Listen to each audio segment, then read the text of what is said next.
So I always hate criticizing animated movies. Actually, hang on. Let me show you this shirt before we start because I don't want to cover it with a microphone the whole time. So I always hate criticizing animated movies because I know every time I talk about an animated movie that a whole team of people spent months designing that one character and months designing that one set piece and months designing that one action sequence, right?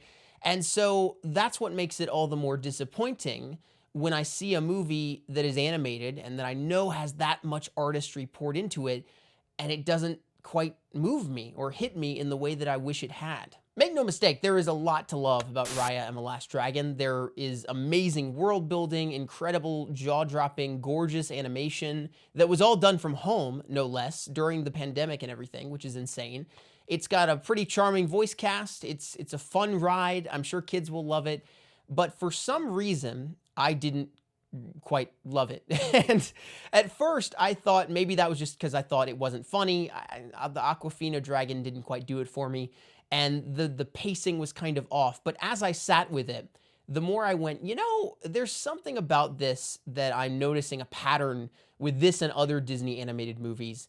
And I wanted to talk about it. So this video is not supposed to be some sort of dogpile on why I didn't like Raya and the Last Dragon. It's really more just about something that I've noticed in recent Disney animated movies, and I wanted to talk about it. And isn't that the best type of video? It's not a good or bad thing. Maybe it's a good thing. Maybe you like it, but it's just something I saw, and I'm gonna talk about it to you, camera, that I'm talking to. Hello. Initially, the thing that I noticed about Raya and the Last Dragon was that it felt like a Marvel movie. And I feel like most people who see it, which might not be a lot of people right now because it's like $30 on Disney Plus or whatever, but I think once you see it, you'll notice why. Because the plot is literally the plot of Avengers Endgame. It's a team-up movie about finding a bunch of magic stones that, when put together, can save a bunch of people who died in an apocalyptic event. And when the credits rolled, I was just amazed that was the plot, because it was literally Endgame. The stones are in the past. We could go back, we could get them. We can snap our own fingers, we can bring everybody back. If we can get all the other gem pieces, you can reassemble it and blow the Droon away! And bring my bra back? And bring all of Kumandra back. So the plot of Raya has sort of that similar MacGuffin fetch quest idea that a lot of Marvel movies have. But then, on another note, even more than just the plot element, I felt like there was something about it that vibed like a Marvel movie. And part of that might have been the quips. I felt like they were very Marvel kind of quips. But the main thing was that I felt like they really wanted Raya to be a superhero in her own right.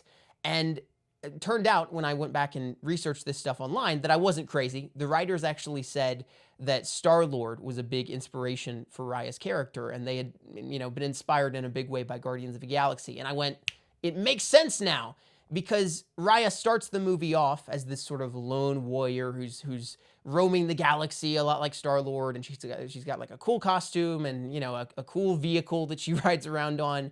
And she's finding MacGuffins and finding a magic orb, just like Peter Quill is at the start of Guardians. So you've got her parallel with Peter Quill. And then I started thinking back and I was like, oh, but like the whole vibe of the movie had this Guardians vibe, because it's essentially a team-up movie. They go around and they find different team members from different parts of the universe, and one of them is a big, strong warrior who seems savage and quiet, but it turns out that he has a heart of gold, and he lost his family and all this stuff, just like Drax the Destroyer. They also team up with a young boy who's like snarky and quippy, and he's in it for the money, just like Rocket Raccoon. And then finally they have a baby who joins the team who's like cute but mischievous, just like Baby Groot. And so I definitely think that the whole film had some Guardians of the Galaxy vibes. And I was thinking that halfway through the movie, but then at the very end, the climax of the film, minor spoiler, involves the whole team of characters, I almost said team of superheroes, standing together, holding hands, while purple clouds swirl around them and they hold a magic orb. And then the world is saved, just like at the end of Guardians. So it was strange. But then I also felt like there was another inspiration in the movie beyond Guardians of the Galaxy, which was Black Panther. You know, in many ways, I felt like from the trailers alone, this was Disney Animation's attempt to recreate the success of Black Panther, right? It's a fantasy sci-fi tale about an ethnocentric kingdom with heavy world building and different tribes and civil war amongst the tribes. And it's very much a celebration of Southeast Asian culture in the same way that Black Panther was a celebration of African culture. And I think you can see a lot of that sort of Wakanda influence on the world building of this universe, which, I thought was cool. I think one of the coolest things about this movie is actually its world, and is the fact that it's got this grand world building to it. I thought that was the most enjoyable thing. I just tend to like world building in general, so maybe that's me. But I think it's hard to deny that Black Panther was likely an inspiration on the film's conception as well. So I came out of Raya and the Last Dragon, and I didn't love it. The ending really didn't hit me in the way that I had hoped to. The pacing felt kind of off. It was just sort of we go to this place and then this place, and we get the MacGuffin, and then we get the other MacGuffin, and then we get the other MacGuffin, and we collect the quippy teammate who, of course, has to join the team and all this stuff. And I'm not really one who calls movies predictable. I tend to be a person who really enjoys the journey rather than the destination, and so predictable is rarely a criticism that I use.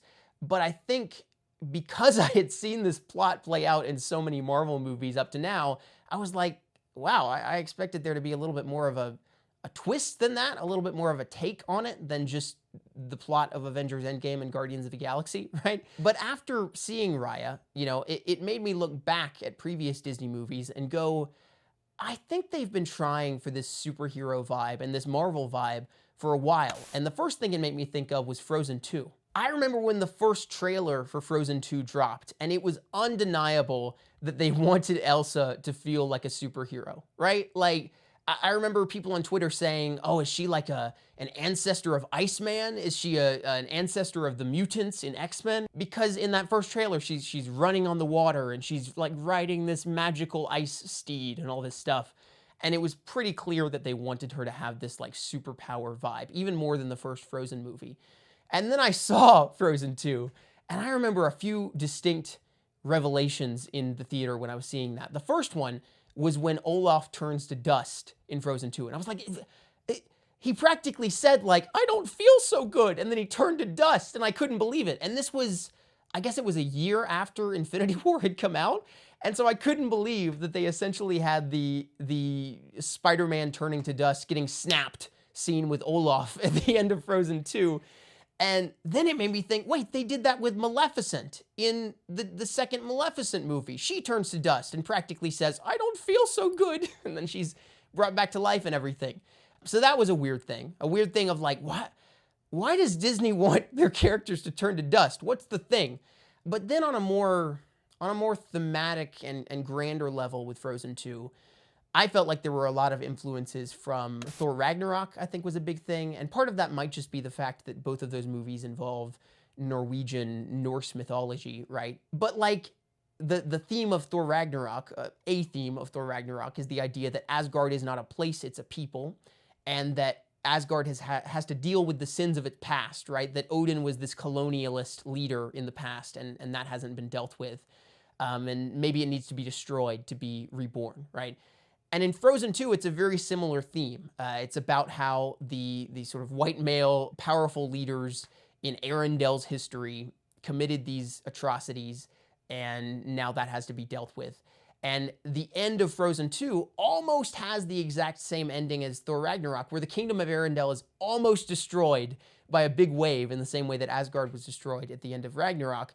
The only difference is that Elsa swoops in on her magic horse and does this big ice wall and saves the wave from destroying Arendelle.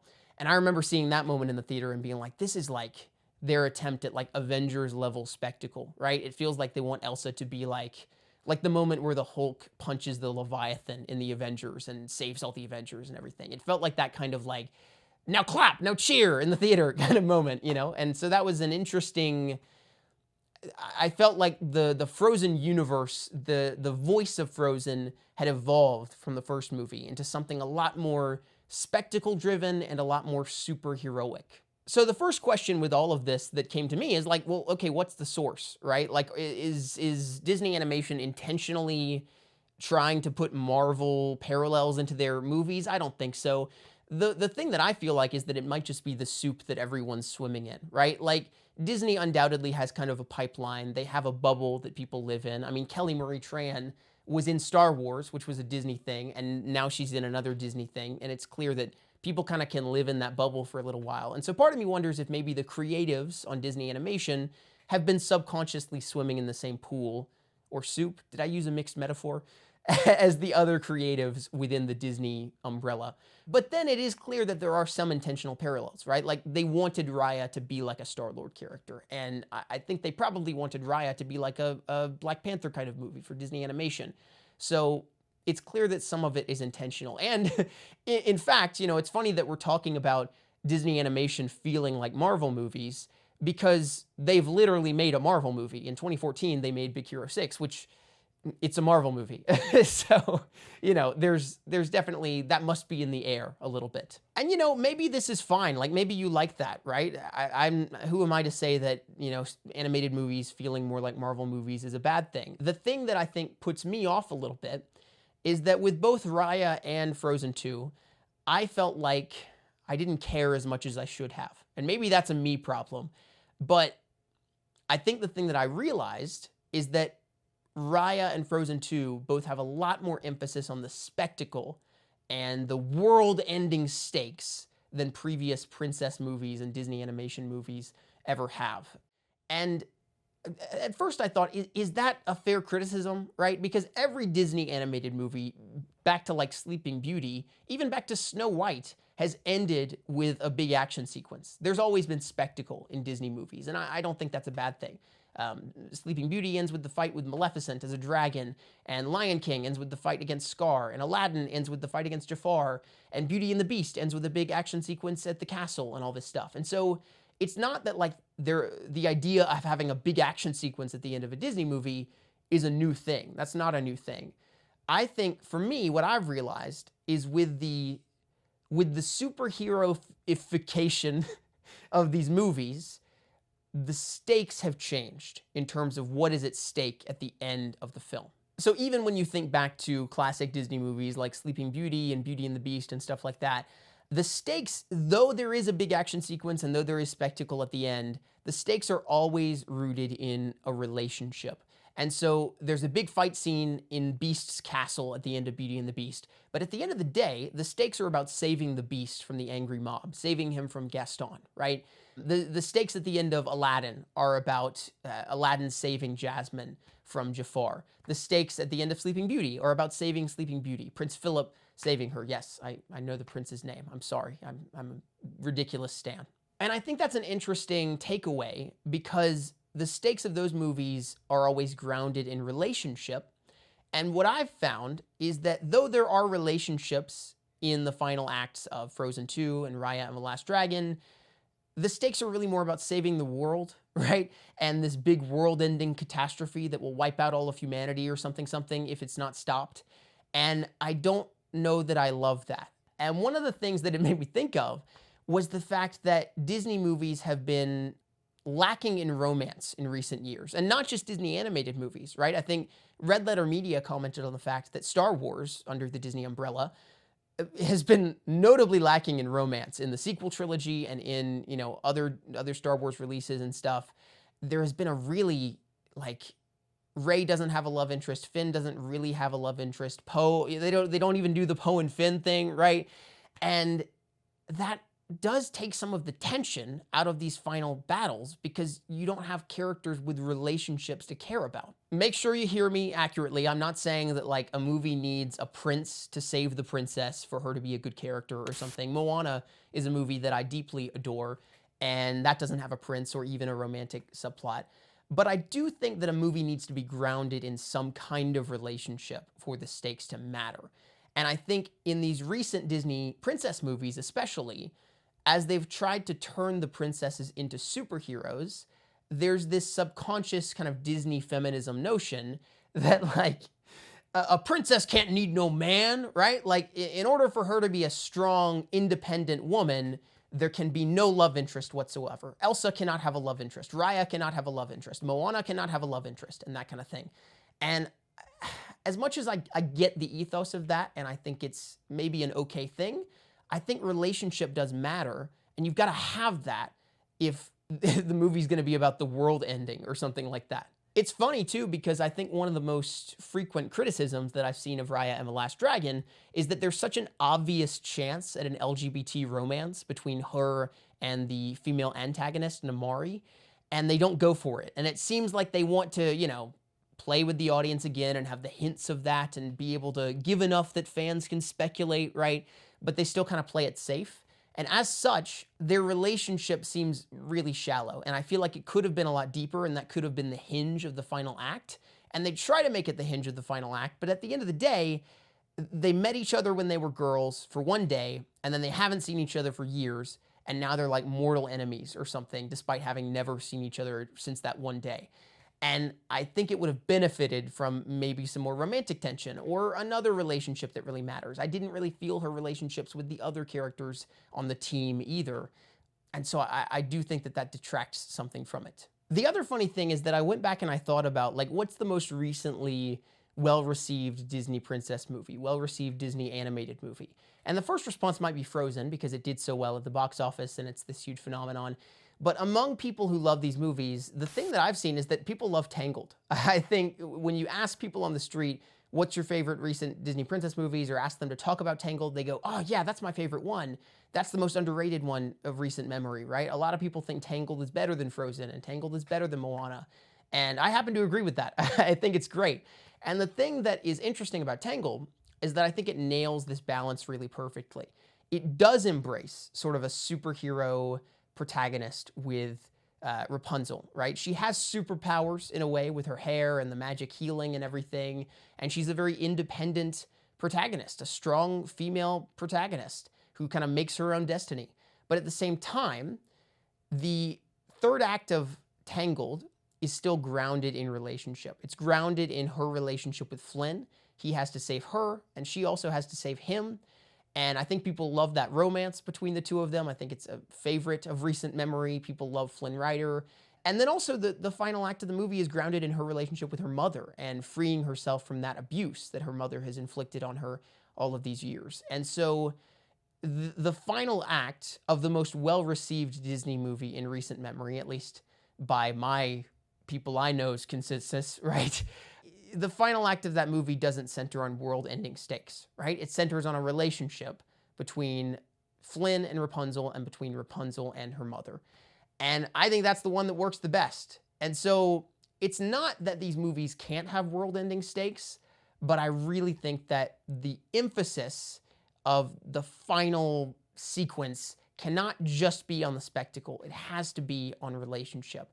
And I think that's one of the downsides of the superheroification of recent Disney princess movies, is that it seems that being a superhero means I'm too good for relationships, or means I'm, I don't know. And it's not just romantic relationships either, right? I think Moana has a really good relationship in it between a guy and a girl, but it's not a romantic one. It's a friendship, and I think it still works. Frozen also, I think, is subversive in this respect. One of the cool things about Frozen is the fact that it has a romance in it, but the romance really isn't the point. The point is Anna and Elsa as sisters, and I think that makes the final act of Frozen a lot more grounded than the final act of Frozen 2, in which Anna and Elsa are separated for most of the movie. So I don't know. I think the spectacle goes too far. So what's my point with this video? I really don't know. I wanted to talk about this. It was just something that I was thinking about after seeing Raya. And again, maybe I'm wrong. Maybe this is a good thing. Maybe it's cool that Disney princesses are becoming superheroes. But I did think it was interesting seeing how that sort of Marvel formula has bled into the plots and the dynamics in general of these recent Disney animation movies. And I don't know if I love it, just because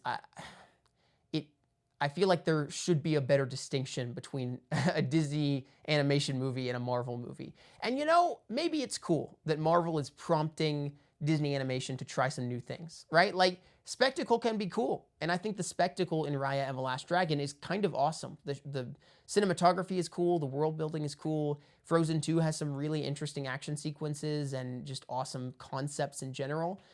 But I think the idea of cool concepts is one of the things that killed both of those movies for me, caused them to not be quite as good as they could have been in my mind, because they feel like a collection of really cool concepts that maybe would be awesome in comic books or something, or in concept art.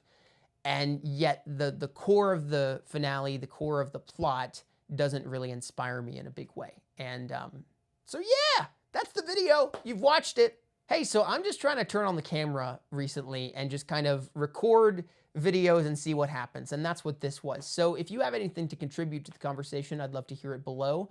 I love hearing about what people think about this. Have you noticed any other Marvel parallels in recent Disney animation movies? And do you like that or not like that? I would love to hear that. So thanks for watching. Do all the things. Like, subscribe, comment, all the stuff. Visit my Patreon. I've actually been in production on a docu-series recently called The Movie Whisperer that I'm very excited about, and maybe I'll share some stuff here eventually. But until then, you can find out more about that on the Patreon. So there's your little thing. All right, I will hopefully be back with another video soon. Let me know what you think about all this stuff in the comments below. I really do love hearing the discussion, and I'll see you later.